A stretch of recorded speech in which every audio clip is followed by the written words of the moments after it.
You know the drill. You need to buy something, so you open up like a dozen browser tabs. You're fiddling with filters, comparing specs, trying to remember what you put in which cart. Well, that whole song and dance, it's about to be a thing of the past.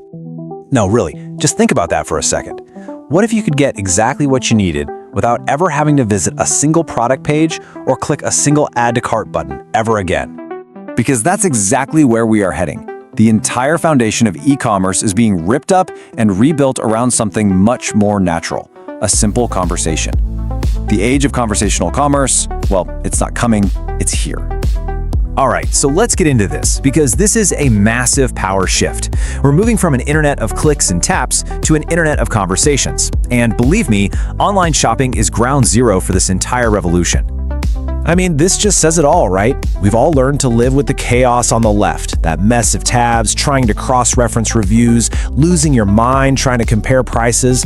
But the future is on the right, a single, clean conversation where you just say what you need. It's the difference between trying to solve a maze and just having a personal concierge who knows the way. And of course, there's a name for the tech making this all possible: agentic commerce. The key word there is agent, an AI that literally acts on your behalf. And because of open standards, like the one Stripe is building, this isn't just about one app. It's about creating a universal language for shopping, so your AI agent can talk to countless stores for you, totally seamlessly. Now, whenever there's a shift this big, you know what happens next. The giants go to war. This isn't just about rolling out a cool new feature, this is a full-blown land grab to control the operating system for how we all buy things online. And just look at how fast this all went down in late 2025. This is not a slow burn, it is an absolute sprint. September 29th, OpenAI drops instant checkout. The very next day, boom, Google fires back with its visual AI. 2 weeks later, Walmart jumps in with Google. Then a month later, OpenAI doubles down.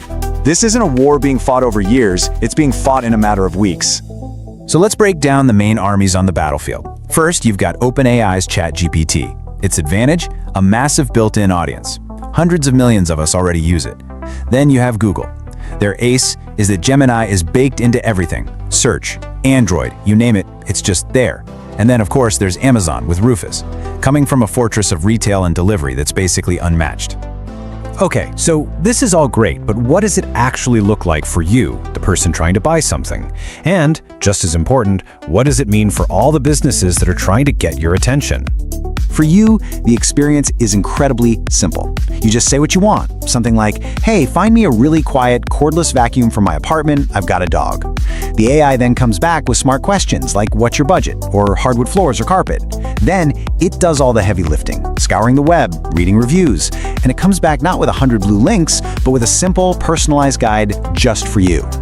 But here's the catch. For that magic to happen on your screen, businesses have to do a ton of work behind the scenes. Having a pretty website just doesn't cut it anymore. Not even close.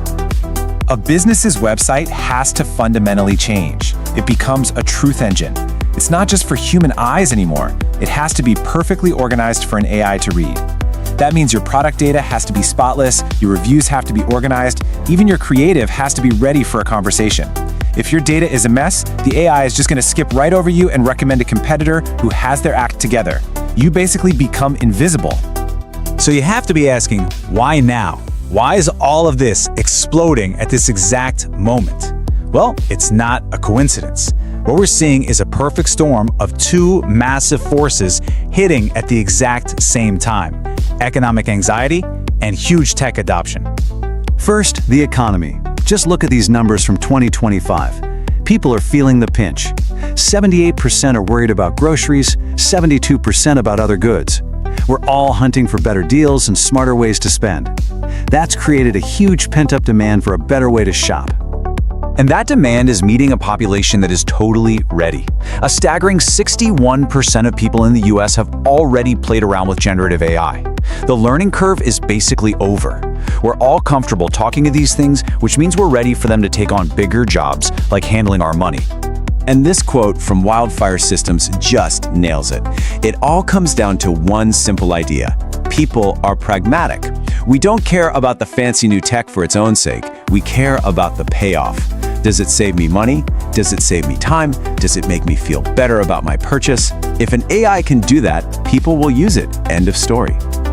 But this all leads us to the single most critical question in this whole new world.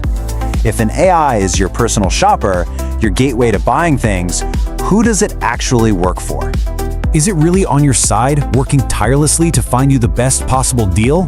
Or is its advice being tweaked behind the scenes by advertisers and paid placements? Is it a concierge, or is it a salesman in disguise?